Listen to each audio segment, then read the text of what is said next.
ఇక ఆ విషయం అట్లుంటే ఇక్కడ బీసీలకు సంబంధించి 42% రిజర్వేషన్ అమలు చేస్తాం, తర్వాత కామారెడ్డి డిక్లరేషన్ని మేము అమలు పరుస్తామని చెప్పేసి రాష్ట్ర ప్రభుత్వం ప్రకటించింది. ప్రకటించిన తర్వాత అసెంబ్లీలో ఇటు ఉభయ సభల్లో, ఇటు శాసనసభలో అటు శాసన మండలిలో 2 సభల్లో కూడా పెట్టి ఏకగ్రీవంగా అన్ని పార్టీలు కూడా ఏకగ్రీవంగా ఆమోదం తెలిపినాయి. ఇంతవరకు మంచిగానే ఉన్నది. కానీ మరి కేంద్ర ప్రభుత్వం దానిపైన దృష్టి పెట్టాల్సిన అవసరం ఉంటుంది, కేంద్ర ప్రభుత్వం పైన ఒత్తిడి తేవాల్సిన అవసరం ఉంటుంది. అయితే అక్కడ పార్లమెంటులో 2/3 వంతు సభ్యులు అక్కడ పార్లమెంట్ ఉభయ సభల్లో ఇటు లోక్సభలో అటు రాజ్యసభలో 2 సభల్లో కూడా 2/3 వంతు సభ్యులు దానికి ఆమోదం తెలిపాలి. అప్పుడు దానికి సంబంధించి అన్ని పార్టీలతోటి సంప్రదింపులు జరపాల్సిన అవసరం ఉంటుంది, కేంద్ర ప్రభుత్వం పైన ఒత్తిడి తేవాల్సిన అవసరం ఉంటుంది. దానికి సంబంధించి మరి ఒత్తిడి తేవాల్సినటువంటి ప్రభుత్వం మరి ఫస్ట్ అయితే అసలు యాక్చువల్గా వాళ్ళు పోవాలి, ముఖ్యమంత్రి మంత్రులు వాళ్ళందరూ పోయి ప్రధానమంత్రిని కలిసి 100% మీరు సపోర్ట్ చేయండి, లేకపోతే ఇది కరెక్ట్ కాదని చెప్పాలి. కానీ రేపు బీసీ సంఘాలతోటి తర్వాత ముఖ్యమంత్రి తర్వాత కొంతమంది మంత్రులు అక్కడ పొన్నం ప్రభాకర్ కానీ తర్వాత కొండా సురేఖ కానీ కొంతమంది మంత్రులు కూడా కాంగ్రెస్ పార్టీ రాష్ట్ర అధ్యక్షుడు మహేష్ కుమార్ గౌడ్ వీళ్ళందరూ కూడా వెళ్తూ ఉన్నారు. ఎక్కడికి? ఢిల్లీ వెళ్తూ ఉన్నారు. రేపు జంతర్ మంతర్లో ధర్నా కార్యక్రమం నిర్వహిస్తున్నారు. ఈ ధర్నా కార్యక్రమం నిర్వహించడం ద్వారా ఇప్పుడు ఉన్నటువంటి రాష్ట్రంలో ఉన్నటువంటి రాష్ట్ర ప్రభుత్వం ఏం చెప్పుకుంటుందంటే మేము ఇవ్వడానికి రెడీగా ఉన్నాం, తర్వాత కేంద్ర ప్రభుత్వం పైన పోటీ అంటే ఫైట్ చేయడానికి కూడా రెడీగా ఉన్నాం, కాబట్టి కేంద్ర ప్రభుత్వం కోర్టులో ఉంది, వాళ్ళు ఇవ్వట్లేదు అనేటువంటి మాట చెప్పడానికి వీళ్ళు చేస్తూ ఉన్నారు.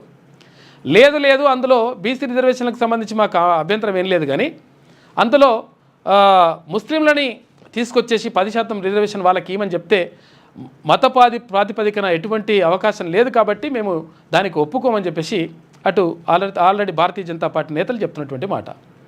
ఈ నేపథ్యంలో మొత్తం మీద ఆల్మొగలు కలిసి పిల్లగాని బాయలేసినట్టు బీసీ రిజర్వేషన్లకు సంబంధించి ఇప్పుడు కేంద్ర రాష్ట్ర ప్రభుత్వాలు కొట్టుకున్నట్టుగా ఏసీ తర్వాత మరి బీసీలకు సంబంధించి నిజంగా అమలు చేస్తాయా అమలు చేయా అనే దానిపైన ప్రధానంగా చర్చనీయాంశంగా మారింది.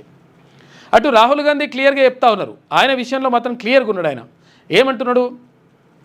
దేశవ్యాప్తంగా అన్ని రాష్ట్రాల్లో కూడా కులగణన జరగాలి, కులగణన జరిగిన తర్వాత ఏ కులం ఎంత ఎవరు ఎంతున్నారు అనేటువంటి వాటాలు తేలిపోవాలి, తేలిపోయిన తర్వాత సమాజాన్ని ఒక జిరాక్స్ తీయాలని చెప్పేసి ఆయన చెప్తున్నటువంటి మాట. ఆయన కట్టుబడే ఉన్నాడు. కాకపోతే ఏంటంటే ప్రభుత్వాలు చిత్తశుద్ధితో అమలు చేయాల్సినటువంటి బాధ్యత ప్రభుత్వాలపైన ఉంటుంది. మరి ప్రభుత్వం అయితే ప్రయత్నం చేస్తూ ఉంది, మరి ప్రయత్నం ఎంతవరకు సఫలమవుతుంది నిజంగా వాళ్ళకు తెలుసు, అంటే అసలు యాక్చువల్గా సఫలమవుతుందా కాదా కూడా ప్రభుత్వానికి ముందే తెలుసు. అయినప్పటికీ సరే ప్రజలను ఒకవైపు మళ్లించేటువంటి ప్రయత్నం చేస్తూ ఉన్నారు. ఏది ఏమైనప్పటికీ 100% కేంద్ర ప్రభుత్వం కూడా ఇక్కడ బీసీ రిజర్వేషన్లకు సంబంధించి స్థానిక సంస్థల్లో అటు విద్యా ఉద్యోగాల్లో 42% రిజర్వేషన్లకు సంబంధించి కేంద్ర ప్రభుత్వం కూడా సానుకూలంగా నిర్ణయం తీసుకోవాల్సిన అవసరం ఉన్నది. ఇప్పుడు కాంగ్రెస్ అగ్రనేత రాహుల్ గాంధీ వస్తున్నట్టే కాంగ్రెస్ పార్టీ ఒక రకంగా రిజర్వేషన్లకు సపోర్ట్ చేస్తున్నట్టే లెక్క. కాబట్టి ఇక్కడ కేంద్ర ప్రభుత్వం నిర్ణయం తీసుకుంటే 100% రాష్ట్రంలో ఇక్కడ ఉద్యోగాల్లో కానీ విద్యలో కానీ ఇటు స్థానిక సంస్థల ఎన్నికల్లో కానీ బీసీలకు 42% రిజర్వేషన్ అమలు అయ్యేటువంటి అవకాశం ఉంటుంది. కాబట్టి ఏం జరుగుతుందనేటువంటిది చూద్దాం. ఇక రేపు ధర్నా ఉందంట. ఇక మరోవైపు అమెరికా అధ్యక్షుడు ట్రంప్ కొత్త నిర్ణయాలు తీసుకుంటుండు. ఇష్టం వచ్చినట్టుగా తీసుకున్నటువంటి నిర్ణయాలతోటి ఆగమాగం అవుతా ఉంది ప్రపంచంలో ఉన్నటువంటి అనేక దేశాల ఆర్థిక వ్యవస్థలు. మీ పైన ఇష్టం వచ్చినట్టుగా సుంకాలు విధిస్తాం, మీరు పన్నులు విధిస్తాం, మా ఇష్టం ఉన్నట్టుగా చేసుకుంటామని చెప్పేసి అక్కడ ట్రంప్ అంటా ఉన్నాడు. దీనివల్ల అమెరికాకు కూడా దీర్ఘకాలం పాటు ఇలాగే కొనసాగిస్తే నష్టం జరుగుతుంది అని చెప్పేసి కొంతమంది ఆర్థికవేత్తలు చెప్తున్నటువంటి మాట. ఏది ఏమైనప్పటికీ ట్రంప్ తీసుకున్నటువంటి నిర్ణయాలు కొంతవరకు అన్ని దేశాలను కలవరపరుస్తున్నటువంటి పరిస్థితి మాత్రం కనిపిస్తూ ఉంది. ఇంకా చాలా విషయాలు ఉన్నాయి, మనం మాట్లాడుకుందాం. లేటెస్ట్ న్యూస్ తెలుగు మరియు ఇంగ్లీష్ అప్డేట్స్ కోసం ఇప్పుడే క్యూన్యూస్ అఫీషియల్ యాప్ని ప్లే స్టోర్ నుండి డౌన్లోడ్ చేసుకోండి. సరికొత్త సమాచారాల కోసం క్యూన్యూస్ వెబ్సైట్ని ఫాలో అవ్వండి. ఛానల్లో ప్రాంతీయ, జాతీయ, అంతర్జాతీయ వార్తలు వీక్షించండి. లైక్ చేయండి.